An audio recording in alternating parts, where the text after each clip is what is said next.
Well, I lived in Colonial Village that was destroyed. I mean, almost all of the houses were destroyed. Mine was one of the only ones that was not. We were on Coach Circle, a little cul-de-sac, but I was actually home at the time. Ironically, I don't know, I would never be normally. Now you got to remember, the kids were let out of school early that day. So Pequannock school kids, that whole neighborhood, normally that's right when they would have been let out, when that was 3:10 in the afternoon or whatever. That would have, I mean, there would have been hundreds of kids on that road. As it was, my wife had Joe Baressi's kids and our kids, and she was doing a nursery school run and was somewhere else. But I had Jay, my oldest son, with me because I was getting a load of bluestone delivered that we had put in a pool, and we were going to put a patio around the pool of the bluestone. So we had the delivery truck there, and we had the garage doors open and the thing on the side. And when this came, all of a sudden, I mean, it's like this was, like Margie says, unbelievable. And the trees that we had next to us were arborvitaes, and they just went flat right to the ground, and it got very dark, and a 2x4 from somewhere came, and I reached for my son, and it went right over my arm, went right through the garage, and embedded itself like a torpedo into the side of the thing. So I grabbed my son, and I grabbed the delivery man and brought him into the garage against the wall, and just inside the door, and I made them lay down on top of each other.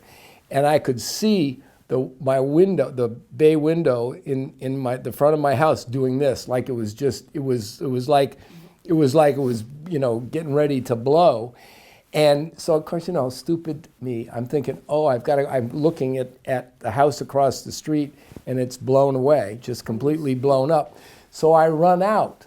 Jerk. I mean, but again, you don't know what's going on. And we didn't know what this was. Doesn't have tornadoes. And so I'm in the cul-de-sac in this circle, and the rain and the wind was so bad, it pushed me down into the road, and I laid right in the corner of the road next to the curb, literally forced me down, and the water is running over the top of me, and I'm watching these houses explode, just explode. And then all of a sudden, it was over. But it was just a sea of broken trees and piles of houses where I knew people were. So I started to run, and I checked, and both the driver and my son were okay, and I said, stay there. And I ran down, and I remember right down the end of the road, and the first house I came to was Greg Menard's house. And he was a postman. He wasn't home, but his wife was in, and there was a raised ranch, so it had a lower basement where she was in the raised ranch, and she was standing there, rosary beads clutched around her hands, screaming, "It's the end of the world, it's the end of the world, it's the end of the world." And I reached into the foundation. I had to reach down now, because I still remember this. I never could have done this. And I picked her right up out of the foundation. She passed out. Carried her in my arms up the street to the Steady's house, because Mrs. Steady was a nurse, and her kids were there, and their house was all right. They were right next door to us, and their house wasn't touched. So I brought her in to there. And now people are starting to appear out of their houses, but we're going through, and there were the Andersons. Their house was just a pile of rubble, and I knew he worked at night, and he was in there. So I started pawing through the debris of the houses. My hands were bleeding. I mean, it was awful. And there was no help there. We were completely isolated up there. And then a few people who were home that were coming out onto the street. I figured everybody was dead. I didn't know whether we were bombed. I still didn't know what this was. Tornado did not. Tornado didn't. So now you're just numb. And I'm, pawing through these things, finding people out in their backyards, pulling people out. Now I go back to bring somebody up to the Steadies and find, now there's all of a sudden 10 people up there, or all these people. But now you don't know. Where's my wife? Where's the kids? How extensive is this? Is the whole town out? I mean, where? So it was a couple of hours, and then somebody running, I remember, came in and got in. But wires are down. There's trees are all over the place. And so somebody finally said, are you all right? You're all right? I said, oh yeah. So anyway, and I got out to the main street, found we had a lot of damage. Trees were down into the funeral home in Pequannock, and that crossed, but got down. And then they said somebody saw the bridge going across the Farmington River, that it was swaying or something, so they closed the bridge. Now they aren't going to let anybody across or to let anybody in. I mean, there was a lot of pandemonium that kind of went on at that time and everything. And then as things began to settle down, I remember this man lived down the end of my street, and he's no longer there, but he was right at the end, and I saw his house completely blow up and was completely gone. It was not a stick of his house on his lot, because some were just piled right there, and others were completely gone. This man spent every waking hour that he wasn't working shining his doorknob and cleaning and painting, and that house was his every waking moment spent on that house. And I saw that house completely go away in seconds. Taught me a very valuable lesson. The things of this life we do not invest in, because they can be gone, in an instant. And it's about those things that are relationships and everything else that winds can't take away and everything. But I remember that lesson, and I've told that story to, my children and the others, because I remember that so well. But I also saw a community come together. The volunteers that came to help us all. I can remember walking with Ella Grasso through the neighborhoods. I was involved in our civil defense program at the time, so I did some degree of, helping in some different things. Obviously the fire and the police and the National Guard, everybody was there, but she was bound and determined. She was going to get everybody a trailer so that they could live on their property and see their home rebuilt and everything else. And she walked that street. I can remember. I remember the Giulianos, who for years had not had any children, and then 9 months later they had twins from the tornado. But we became a very close neighborhood, and most of the families that had been there for for years, and they came back and they stayed there, and everybody did, and everybody had stories of what had happened that day. But where they would have been. The Cirillo family, I can just go on and on. We also had some deaths. The lady that lost her life and lived on Settler Circle, and I remember we cared for her funeral, and still see her sons today, and. And I'm sure they remember. I remember them being put up in the hotel and going to make funeral arrangements with them for their mom. And of course, not knowing, hoping that there weren't, others, but that we, that you just didn't know for a time. I remember St. Joseph's Church was packed, and people were standing all over the steps and everywhere else for her services. The family was incredibly brave and gracious for all that was done. And I can remember Governor Grasso standing there at that. That was one thing she was very good at when it came to being a people's person. She was right there and wanted to be with everyone. And Warren Johnson and Al Ilg. Warren was the mayor at the time.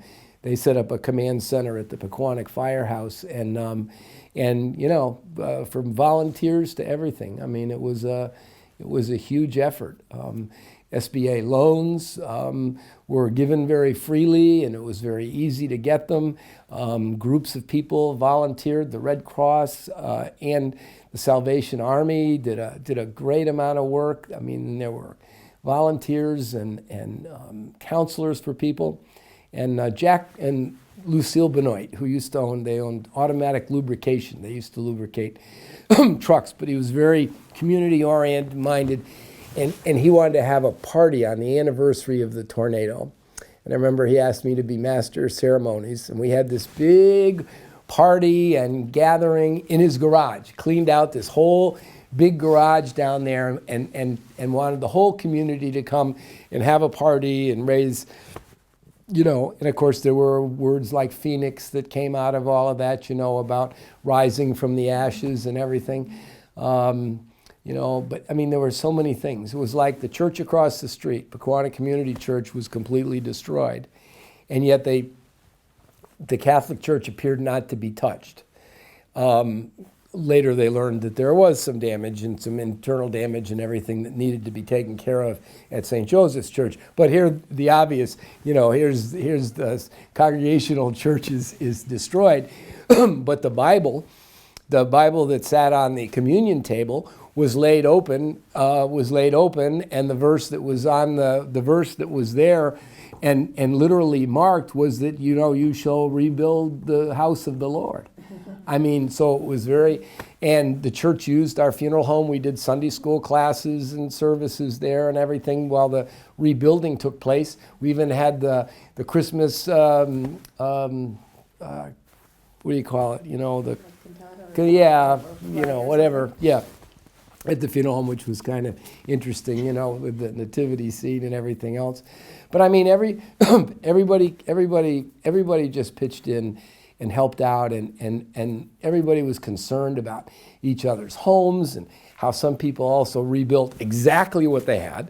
Others rebuilt, like I'm trying to think of, I'll think of their name in a minute. Again, it's escaping me, but they built a house like underground almost, so that it was just a little bit, like we're not going to have this happen again, like maybe it never would in a million years. But I just, it was just such a spirit of how people really helped each other out. And I'm sure there were difficulties that went on about that for a long time, and I'm sure there were scars both emotionally and physically that many people had, because of their fears of things. I'm sure there's people live up there that still, when the wind blows really, really hard, there's that sense. But I'll tell you, we sure cut a lot of firewood, and we burned a lot of wood stoves for many years afterwards. But people you didn't even know came into your yard and asked to help, and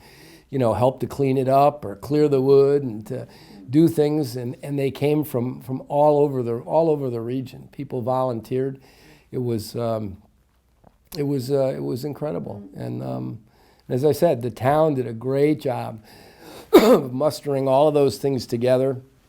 I mean, and again, working with things like the SBA. We got an SBA loan at the funeral home to be able to do those repairs and everything else. I mean, back then it was time we could get a loan for 5%. But that's when the time when mortgages and everything else were 18, 19%.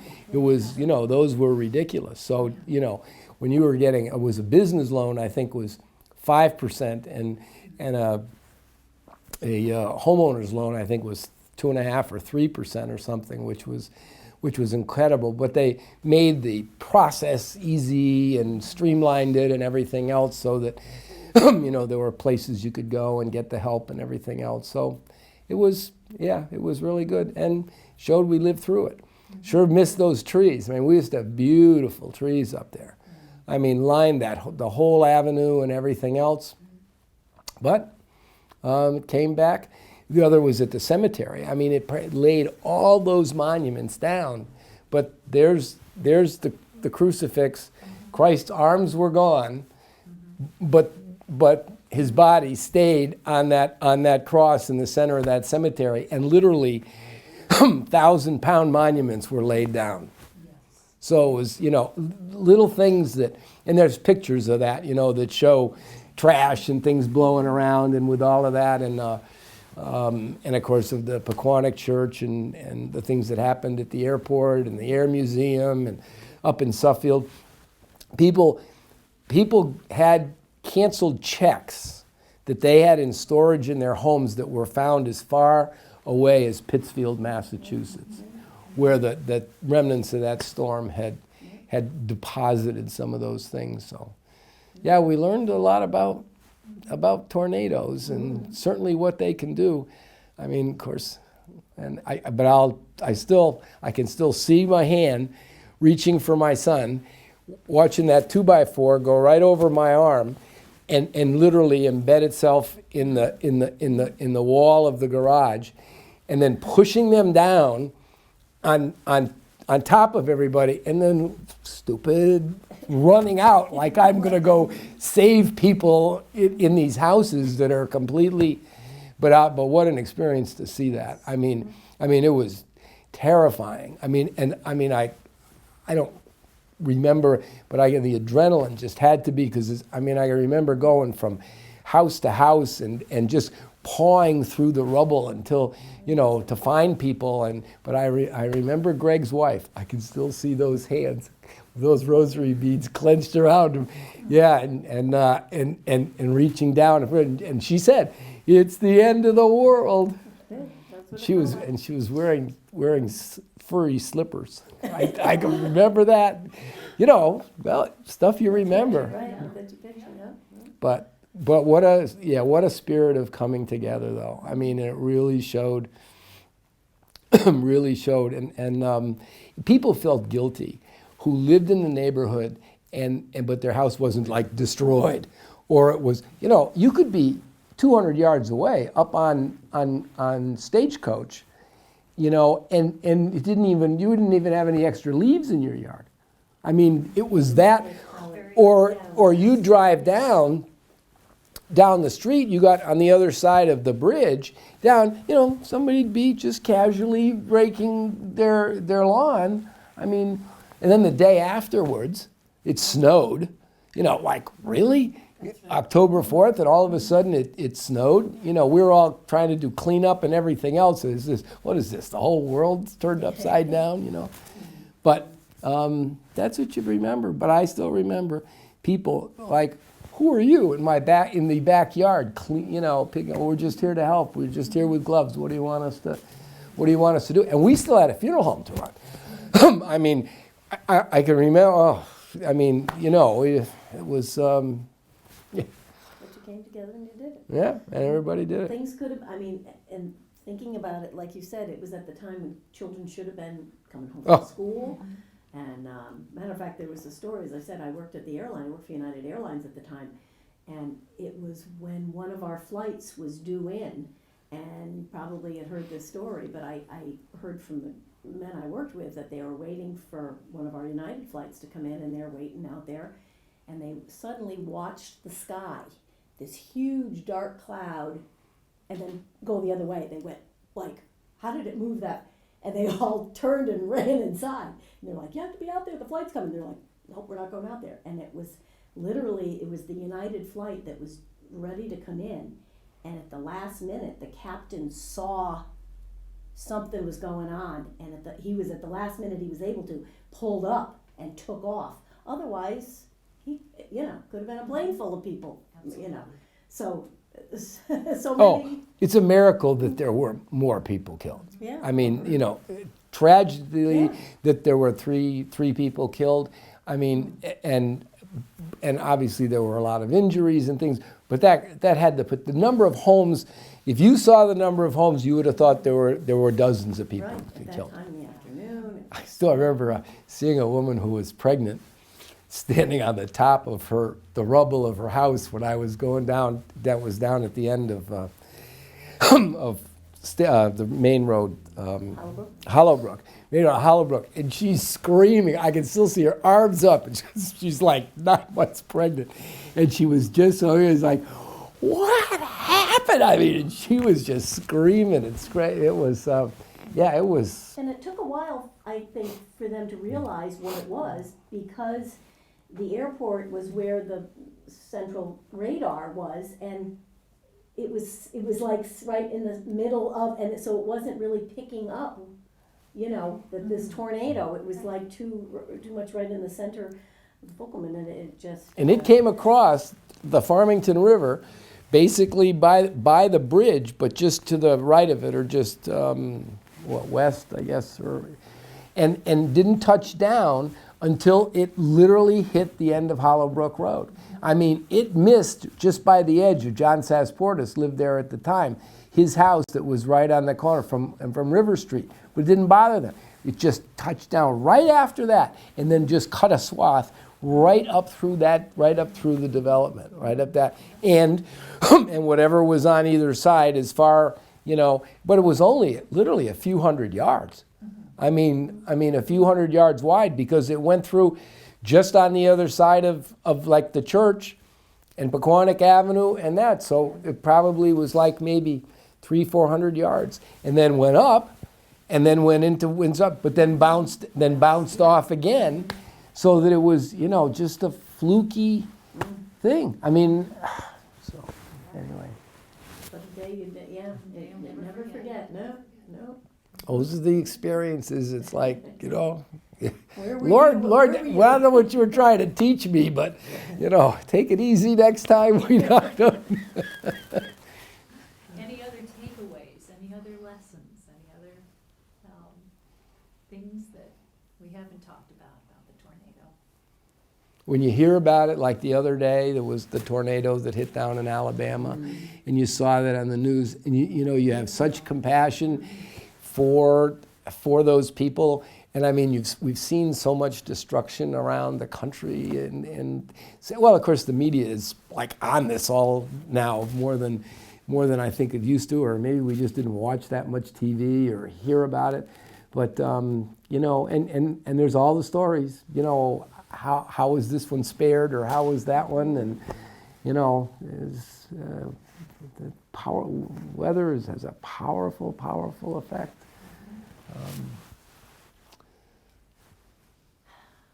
Well, thank you so much. Thank you. And I have some paperwork